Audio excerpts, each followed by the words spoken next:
Southeast Asia's climate fight is at an inflection point.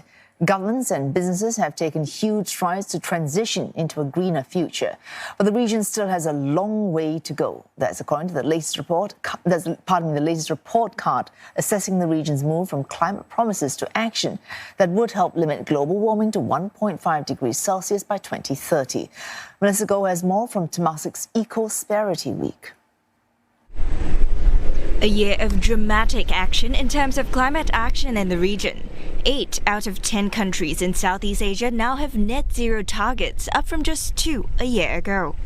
And half of some $15 billion in green investment into the region since 2020 came in the last 3 quarters.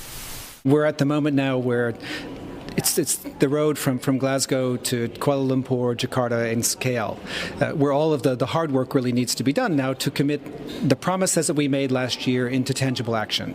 Southeast Asia's Green Economy Report by Bain & Company and Temasek show that despite bolder new ambitions to reach 2030 climate targets, there's a large emissions gap of 3 gigatons, equal to taking almost 650 million cars off the road for a year. $1 to $3 trillion in investments are needed to close that gap, a long way from current investment levels of less than $20 billion. As for opportunities to help bridge that, potential investment for what the report calls tangible returns and climate impact is closely linked to the energy, nature and agriculture sectors, which capture 90% of Southeast Asia's carbon budget.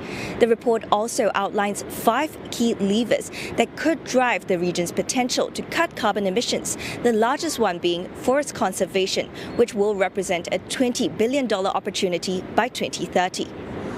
For Singapore, the report singles out the built environment as the sector with the highest investment potential, with opportunity in energy-saving cooling technology and green building products. For the region, key growth areas also include sustainable farming, electric vehicles, and renewable energy. Countries are already doubling down on solar power. We've done the first 1 trillion watts of solar, so that's almost a solar panel for everybody alive in the world. It took about 70 years to do that. The next 1 trillion watts will come in the next 4 years. So the pace of change is incredible, and the cheapest form of new energy is clean energy now. So that's investors are looking at that, businesses are, and governments are. With the climate clock ticking, the key message is that it's more critical now than ever to unlock opportunities in known solutions, confront the costs for energy transition, strengthen green financing, and ramp up regional collaboration.